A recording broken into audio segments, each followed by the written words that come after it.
Alors bonjour à tout le monde. J'ai la lourde tâche de passer en dernière, mais finalement c'est pas si incohérent parce que du coup je vais essayer de pas faire de répétition parce que il y a beaucoup de choses qui ont été dites. Je vais peut-être un petit peu faire un résumé un peu pratique de tout ce qu'on a vu tout au long de cette journée. L'objectif du coup de ma présentation, c'est d'essayer de comprendre un petit peu, de vous expliquer mon cheminement qui a fait que voilà comment j'ai imaginé lancer une marque de cosmétiques pour les sportifs. Voilà, essayer de retracer un petit peu mon cheminement et puis voir un petit peu en pratique qu'est-ce que ça donne et quelles sont un peu les contraintes que je peux avoir du coup avec cette marque de produits destinés aux sportifs.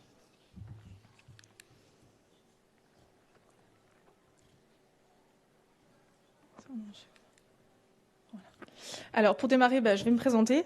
Donc moi je suis Manon. Donc j'ai été diplômée d'un master de chimie à l'université de Montpellier, donc master ICAP, spécialisé en ingénierie des cosmétiques, arômes et parfums. Suite à ça, j'ai eu la chance de faire ma jeune carrière, je dirais même, dans de très belles entreprises, de très beaux groupes français, puisque j'ai eu la chance de démarrer en tant que formulatrice chez L'Occitane en Provence, mais aussi chez Talgo, donc plutôt vraiment là du pur labo, plutôt en hygiène, en soins, en capillaire. Suite à ça, j'ai rejoint la maison Chanel. J'ai rejoint le département sous-traitance, donc plutôt pour développer des formules avec des sous-traitants, avec des laboratoires sous-traitants. Donc je suis un petit peu sortie de ce cadre vraiment pure chimie. Ensuite, j'ai eu la chance d'évoluer et d'être toujours au sein de la maison Chanel au service sourcing sous-traitance. Donc qu'est-ce que c'est le sourcing sous-traitance? C'est en fait finalement aller rencontrer tous les sous-traitants qui existent, les laboratoires que ce soit en France mais aussi dans le monde entier. J'ai eu la chance de pas mal voyager à la rencontre de sous-traitants qui pouvaient proposer de nouvelles technologies que la maison Chanel ne pouvait pas faire forcément en interne. Donc là, j'ai découvert un petit peu plus finalement l'innovation produit, puisque j'étais restée pas mal dans le développement pur et dur. Et enfin, troisième expérience, toujours au sein de la maison Chanel, j'ai travaillé au sein du studio de création de maquillage. Donc là, avec Lucia Pica, qui était anciennement la grande créatrice de maquillage, où là, j'ai travaillé principalement sur l'innovation, donc proposition de nouveaux concepts marketing, mais aussi quand même mon expertise de développement produit était importante pour pouvoir mettre du coup en application toutes ces idées. Donc ça, c'est pour le côté, on va dire, professionnel cosmétique. D'autre part, je suis aussi une grande sportive dans la vie de tous les jours. Donc je fais pas de très grandes compétitions, je suis pas très connue, mais en tout cas, j'adore le sport. Je fais plein de sports dès que j'en ai l'occasion, que ce soit du ski, que ce soit du tennis. Voilà. Déjà, je le regarde beaucoup à la télé. Vraiment, le sport, ça rythme ma vie depuis que je suis toute petite. Et c'est vraiment en m'essayant finalement au kitesurf, il y a à peu près 6 ans, que j'ai vraiment, vraiment compris les impacts que pouvait avoir le sport, et notamment les éléments extérieurs sur le corps. Et finalement, en fait, au fur et à mesure de mes rencontres sportives, je rencontrais plein de gens. Dès qu'ils apprenaient que j'étais en cosmétique, ils me disaient d'accord, mais moi, j'arrive pas à trouver un super produit pour mes cheveux. Je sors du kitesurf, il y a l'eau, il y a le sable, je comprends pas, qu'est-ce que je peux utiliser comme produit. J'avais tout le temps une question différente à propos d'un sport en particulier. Et alors, c'était assez frustrant pour moi parce que je connaissais bien mon marché, que ce soit en France, à l'international. Je connais les produits, je sais vers qui on peut éventuellement se tourner. Et je me suis dit quand même, il y a quelque chose. Les sportifs, ils s'intéressent quand même à la cosmétique. C'est pas quelque chose c'est quelque chose dont ils se soucient, mais ils savent pas vers qui se tourner. Donc c'est là que j'ai eu en fait l'idée de créer la marque de cosmétiques Wavecare. On verra ensemble plus tard ce que ça signifie exactement. Et voilà, je me suis dit, il y a vraiment quelque chose à faire. Il y a vraiment de quoi aussi s'amuser sur le côté développement produit formulation. Et surtout, c'était important pour moi de créer une marque qui avait du sens et qui vraiment respectait mes valeurs et ma philosophie. Et je me suis dit, finalement, la beauté, c'est quoi? La beauté, c'est finalement se sentir bien, donc bien dans son corps, bien dans sa tête, tout comme le fait le sport, mais aussi de se sentir bien dans sa peau. Et là, je me suis dit, OK, il y a un truc à faire.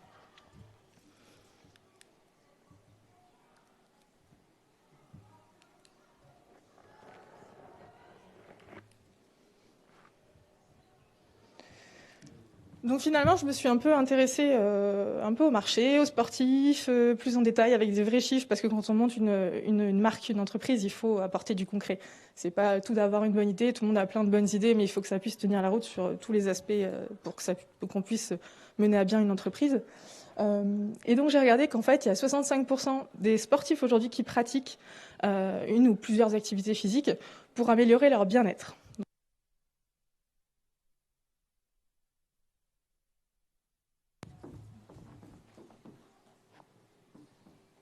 Est-ce que c'est mieux? Pas forcément. Est-ce que c'est revenu? Oui, voilà. Du coup, il y a 65% des sportifs qui pratiquent pour améliorer leur bien-être. Et voilà, pour se sentir mieux, que ce soit au niveau physique, mais aussi au niveau mental. C'est prouvé, hein, on le sait, que le sport, ça permet de libérer des endorphines. Donc, notamment plein d'autres hormones du bien-être. Donc, ça a une vraie action sur le cerveau. Et c'est pour ça qu'on parle aussi d'accro au sport. On dit que les gens sont un peu accros à leur sport parce que le sport apporte cette sensation de bien-être. Donc il y a des effets un peu antalgiques, voilà. Enfin, il y a vraiment le côté antidouleur, le côté anti-fatigue, anti-stress. Donc il se passe quelque chose au niveau du bien-être, le sport apporte du bien-être. Bon, ben, ça d'accord. Mais du coup, moi je me suis dit, il y a un petit paradoxe quand même dans l'histoire.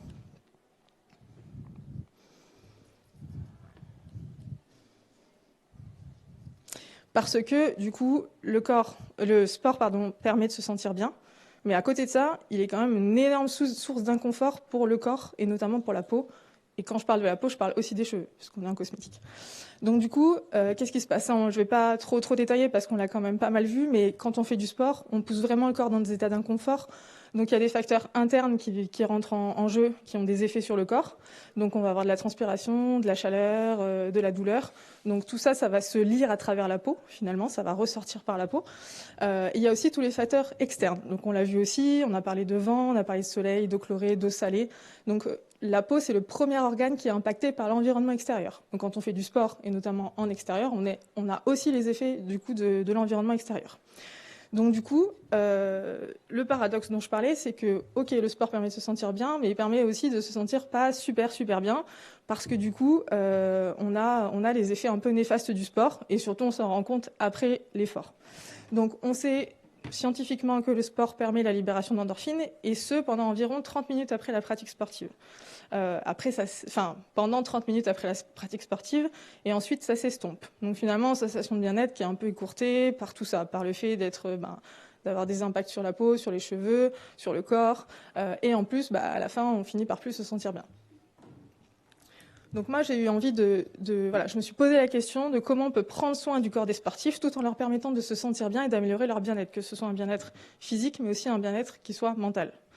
Et donc du coup, la cosmétique, elle est assez intéressante pour ça, parce que il existe...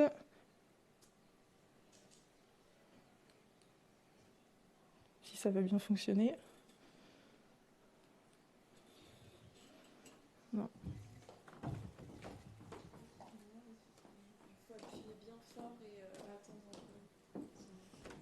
Donc il y a quelque chose d'assez sympa en cosmétique, c'est que je me suis un peu plus intéressée à la neurocosmétique.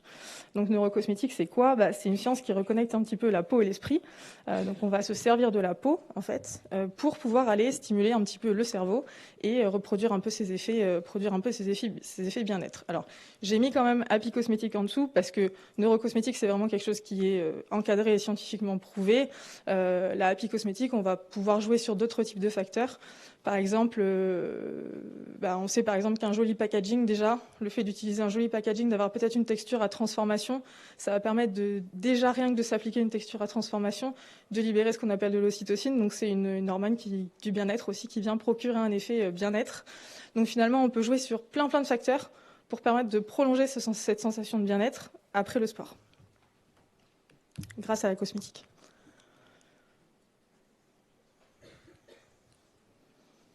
Toujours pas. Est-ce que vous voulez que je reste à côté? Oui, on peut faire ça. Merci. Donc, je me suis quand même intéressée de plus près au marché pour savoir si, du coup, ça valait le coup de creuser un petit peu et de comment on pouvait intégrer ça dans le marché.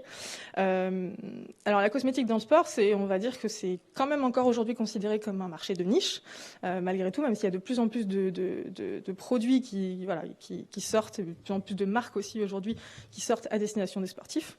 Mais voilà, parmi tout ce qu'on a sur le marché aujourd'hui, on se rend compte qu'il y a pas mal de produits vraiment de niche.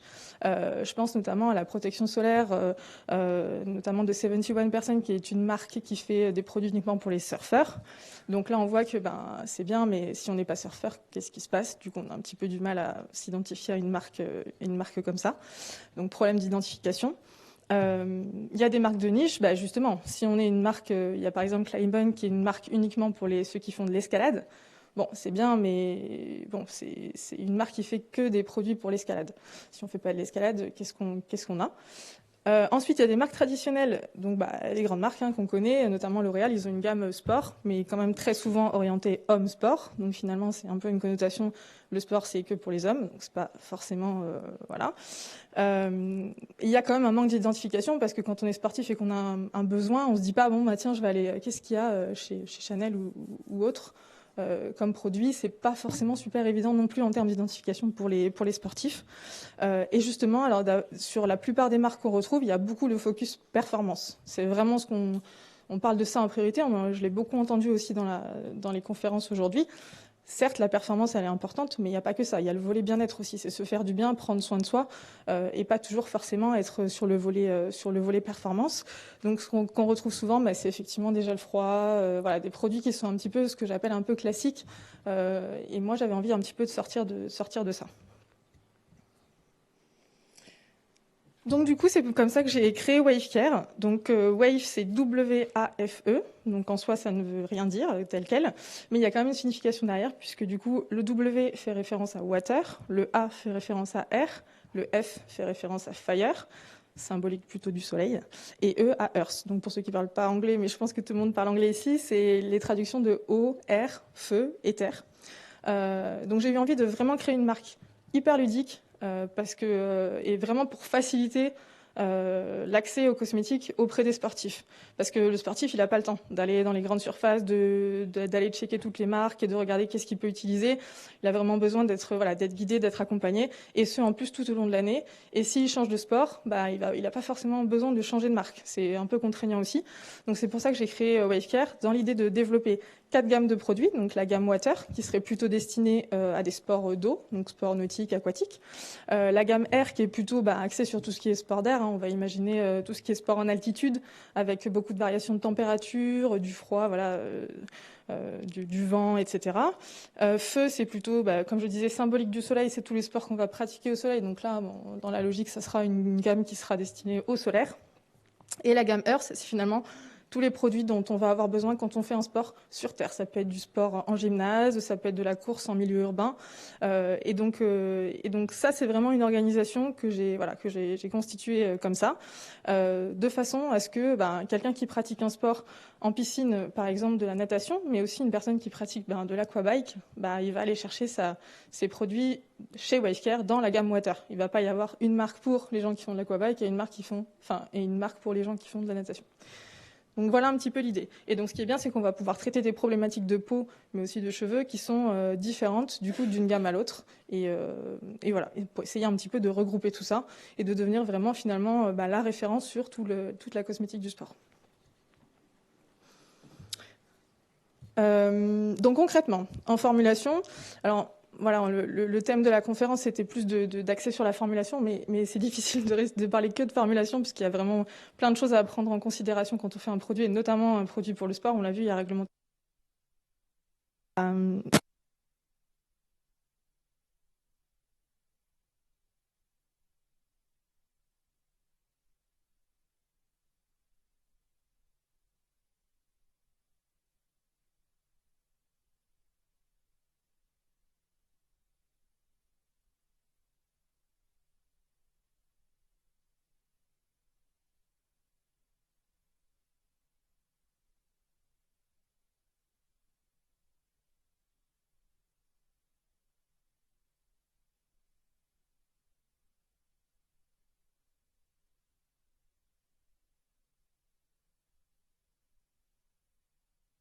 C'est pas une voix qui porte. Ah, c'est bon.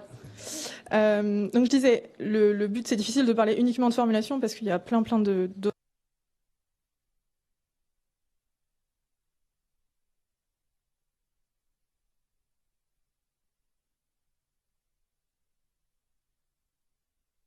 Et tout ce que je vous dis là aujourd'hui, c'est des choses que j'ai validées avec des sportifs et en condition, bien sûr, ça sort pas de mon chapeau. C'est vraiment des choses que j'ai pu expérimenter parce qu'à chaque fois que je développe un produit, je dis à chaque fois comme si j'en avais 50, mais pour l'instant, j'en ai que 2. Mais je travaille sur plein d'autres projets. Mais effectivement, à chaque fois que j'ai un projet, une idée ou une demande, je pousse la chose pour aller vraiment voilà, questionner vraiment les utilisateurs et les consommateurs finaux. Donc l'efficacité, c'est vraiment ce qui ressort en premier. Le produit, il peut avoir une sensorialité un peu, voilà, un peu, on va dire, pas tip top, mais par contre, s'il est efficace, les sportifs, ils sont conquis. Ils ont vraiment cette attente-là de se dire, ok, si on achète un produit cosmétique pour les sportifs, il faut qu'il réponde aux besoins déjà en question, mais en plus qu'il soit efficace.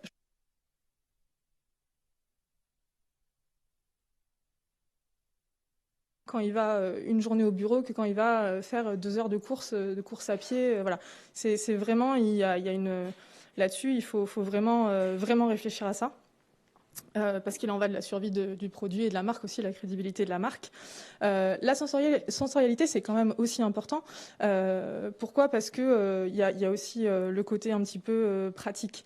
Je vous donne un exemple. Des étudiantes du master ICAP à Montpellier pendant le concours UCOS, puisqu'il y a 3 projets de chez nous qui ont présenté des projets. Mais parmi les autres qui ont aussi travaillé dessus, il y avait un produit nettoyant, mais qui demandait un effort vraiment de la part du consommateur pour pouvoir utiliser le produit.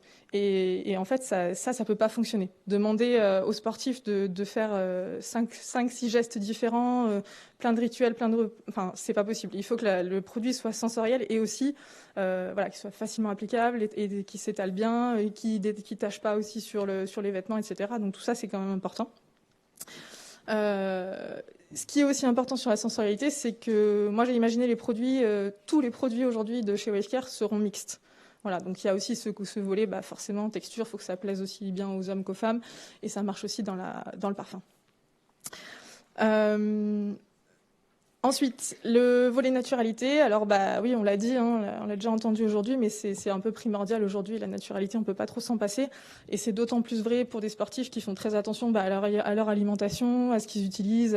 Alors, vous allez me dire, sur le matériel sportif, il y a encore beaucoup de travail à faire sur le côté naturel éco-responsable. Mais si en cosmétique, on peut prendre les devants et déjà proposer des choses qui sont naturelles et éco-responsables de par les ingrédients, mais aussi par les packaging, voilà, les emballages secondaires, c'est plutôt, en tout cas, c'est beaucoup attendu chez les sportifs. Et bien sûr l'ergonomie, parce qu'on l'a vu aussi, les sportifs ils recherchent des produits pratiques. Certes, des produits multifonctions, c'est encore mieux, mais aussi et surtout voilà, des formats qui sont adaptés. On ne peut pas transporter un pot en verre de 500 grammes dans son sac de sport si on souhaite l'emmener avec soi, etc. Donc voilà, le côté ergonomie et voilà, utilisation simple et pratique, c'est aussi très important quand on développe un produit pour les sportifs. Donc, je vous ai pris l'exemple du premier produit qui est sorti chez Wavecare. Donc, c'est un shampoing douche donc, qui s'applique à la fois sur le corps et les cheveux et qui, du coup, s'utilise plutôt après les sports du coup, aquatiques. On est dans cette gamme-là. On peut voir que le packaging, il a été pensé comme ça. Il est bleu, tout comme le petit rond bleu qu'il y a dans le logo et qui renvoie à la gamme Water, avec la petite vague qui est aussi un symbole indiquant qu'on est sur un sport aquatique ou nautique. Et donc, c'est un produit qui va du coup permettre de réellement atténuer les odeurs de chlore après les sports en piscine et qui aussi va permettre d'éviter un petit peu, de prévenir tout ce qui est démangeaison. Parce qu'on a, je pense, tous déjà été à la piscine et on sait que du coup, on a quand même la peau qui gratte et qui se dessèche assez vite. Donc, ça, c'est vraiment la fonction du produit. Et donc, pour reprendre un petit peu ce que je disais, justement sur ce produit, on a une efficacité qui est prouvée. Donc, le produit, au cours de son développement, a été testé par des sportifs en conditions réelles. Voilà, il contient des capteurs d'odeur, il y a des prébiotiques pour le côté, du coup, prévention des démangeaisons de la peau, des agents hydratants et bien sûr des agents conditionneurs. La texture, elle est transparente et elle est assez légère. Et au niveau de l'odeur, on a quelque chose plutôt qui tourne vers le litchi verveine. Donc c'est une odeur qui est assez réconfortante. Et là, du coup, on revient sur ce que je disais au début, sur le bien-être après sport. Aujourd'hui, quand on demande aux sportifs quel est le meilleur moment de votre entraînement, la plupart du temps, ils répondent c'est la douche après le sport. Donc c'est un moment qui est quand même assez important et qui permet justement de prolonger cette sensation de bien-être. Le produit, il est naturel. Je suis accompagnée du coup par EcoCert dans les certifications. Le tube est également fait en PCR, c'est la base, j'ai envie de dire aujourd'hui. L'ergonomie, elle est aussi pensée. On est sur un format 100 millilitres. Voilà, donc c'est un tube. Certes, je vous vois venir, on n'est pas sur de la cosmétique solide, pas encore, mais c'est vrai que c'est ce qui ressortait le plus, c'est de pouvoir l'avoir en tube, parce que quand on est dans une piscine et qu'on doit se nettoyer, etc., c'est beaucoup plus pratique d'avoir un tube ou une petite bouteille. Voilà. Il y aura sûrement des étapes et peut-être des retravails par la suite, mais en tout cas, aujourd'hui, ce qui ressortait, c'est que c'était le plus pratique et transportable parce que c'est un 100 millilitres. Et on a du mal à trouver du 100 millilitres aujourd'hui en shampoing. Il y en a beaucoup qui partent en compétition aussi, donc ils peuvent le transporter dans l'avion, et ça, c'est assez pratique. Voilà, donc voilà un petit peu comment j'ai imaginé tout ça et comment ça se traduit en pratique de faire un produit cosmétique pour le sport. Mais bon, on a vu avec tous les étudiants que du coup, on a tous plus ou moins quand même bien compris comment ça fonctionnait. Je vous ai mis juste quelques petits exemples de pitch que j'ai pu faire, enfin on va dire de récompenses que j'ai eues suite à des pitchs que j'ai pu faire dans le monde du sport. Voilà, j'ai gagné pas mal de prix et de concours grâce à ce du coup projet et maintenant cette société.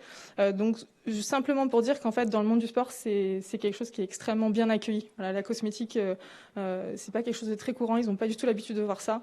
Donc j'étais en compétition avec pas mal de marques qui créaient du matériel de sport ou qui créaient des applications numériques pour le sport, etc. Et moi j'arrivais avec ma petite cosmétique, mais en fait finalement ça a vraiment eu beaucoup d'ampleur puisque du coup j'ai gagné des prix et été finaliste face à des très très très grosses autres entreprises. Donc c'était simplement pour voilà, rappeler que en fait ouais, la cosmétique elle a vraiment sa place dans le monde du sport et que voilà, et que j'en étais un bel exemple. Voilà, merci à tous.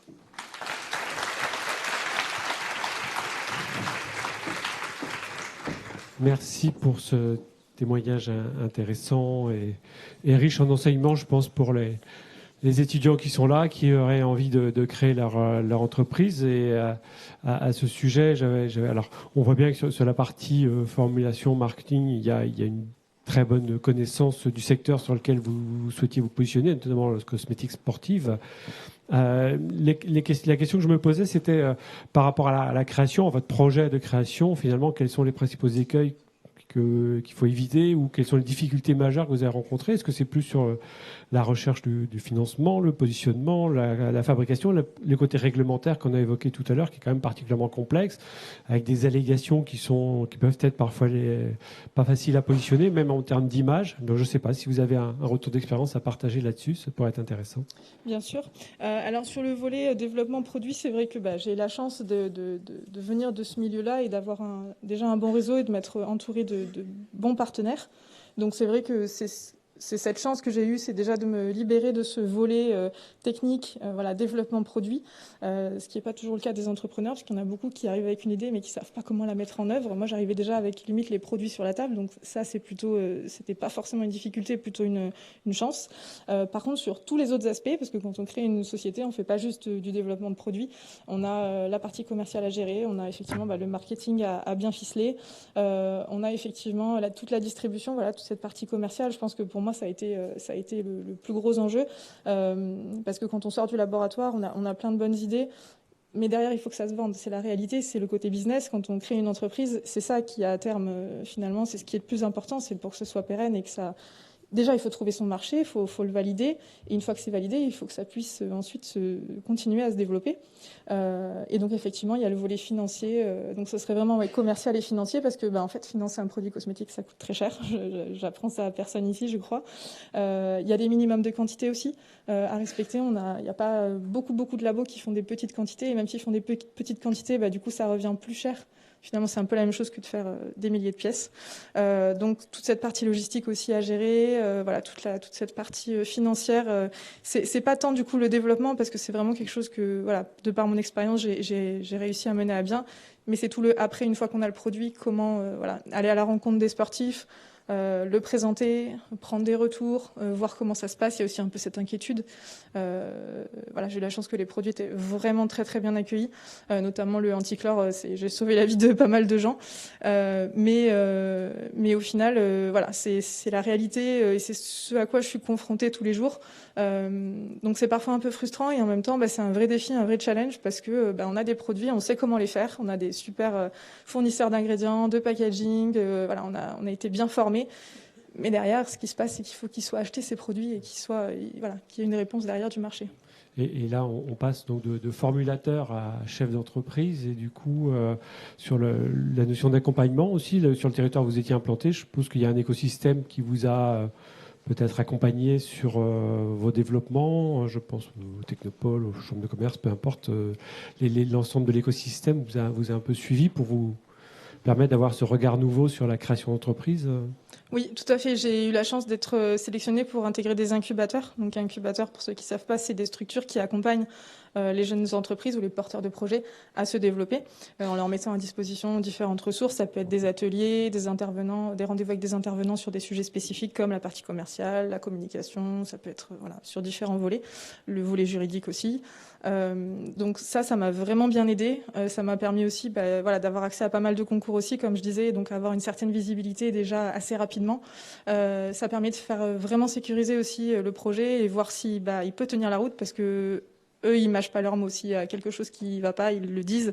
Et ça permet de se re-questionner sur ce qu'ils ont dit, justement. Et s'ils font une remarque en disant « Oui, mais ton truc, ça marchera pas », ah mince, s'ils l'ont dit, c'est peut-être qu'il faut que je creuse un petit peu et que j'aille voir pourquoi ça peut marcher ou pas, et que je sécurise cet aspect-là.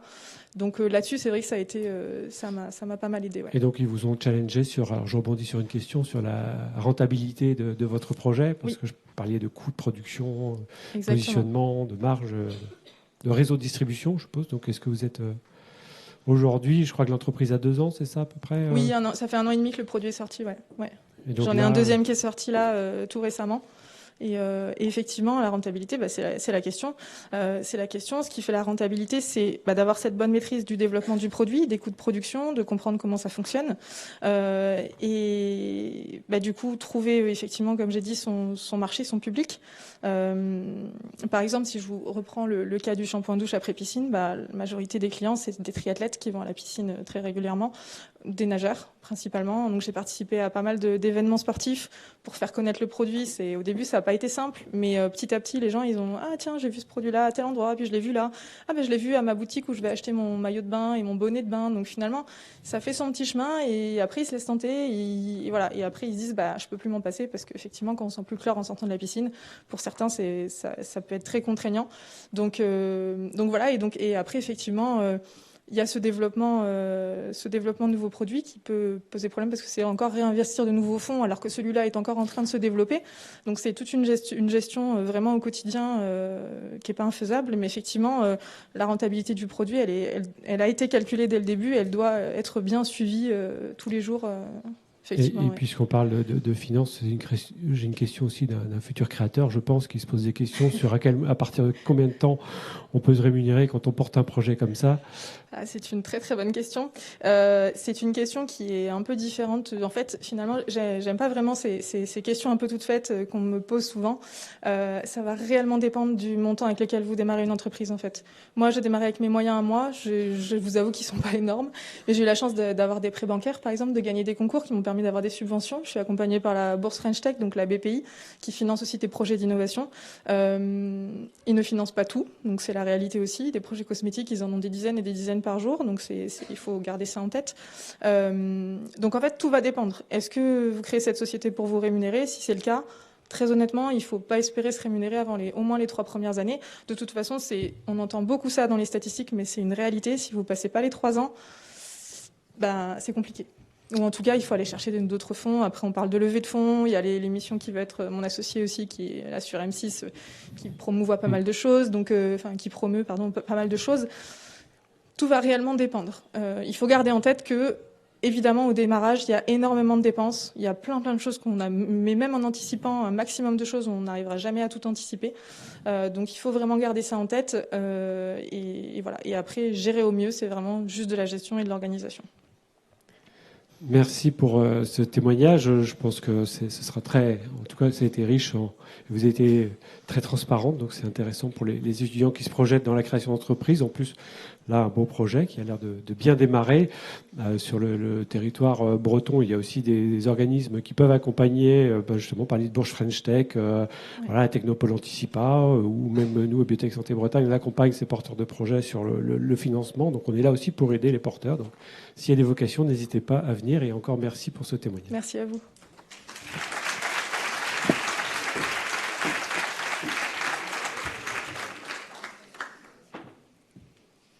Merci à toutes les quatre.